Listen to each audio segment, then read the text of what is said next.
15 ans, je travaille à la bibliothèque Mériadec sur la presse, tout ce qui est journaux, revues, magazines. Chaque matin, il y a l'équipe du courrier logistique qui s'occupe de trier les panières provenant de la poste. Et ensuite, je prends le relais pour informatiser la presse du jour, environ 40 à 50 titres.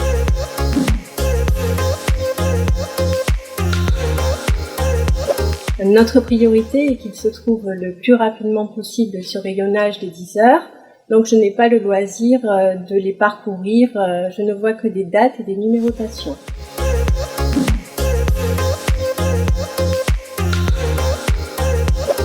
Je peux compléter ces collections par des dons, par exemple dernièrement Charlie Hebdo, ou dans d'autres bibliothèques qui nous feront leur collection, par exemple Paris Match. Nous avons complété la collection avec le début du titre. Dans un même but, je procède aussi aux réclamations auprès des éditeurs quand il nous manque des numéros et je participe activement à l'acquisition des nouveaux titres pour étoffer notre offre actuelle.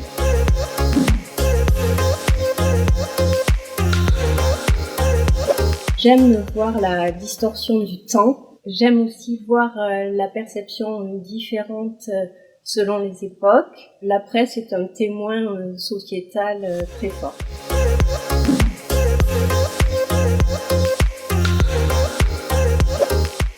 La mémoire.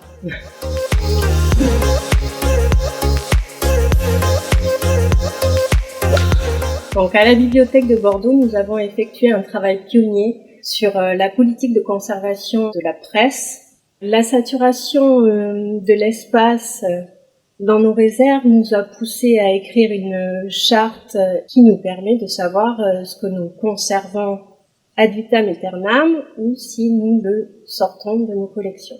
Grâce à cette réflexion, nous avons eu le loisir de rencontrer des collègues de la France entière, d'échanger avec eux et aussi de découvrir des pépites qu'on ne trouve nulle part ailleurs.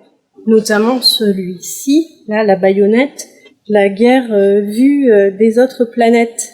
En fait, la fin 19e et le début 20e, très axé science-fiction, il y a quand même, on retrouve des marottes de l'époque dans la presse de ces années-là. Et là, on voit l'évolution éditoriale depuis plus d'un siècle.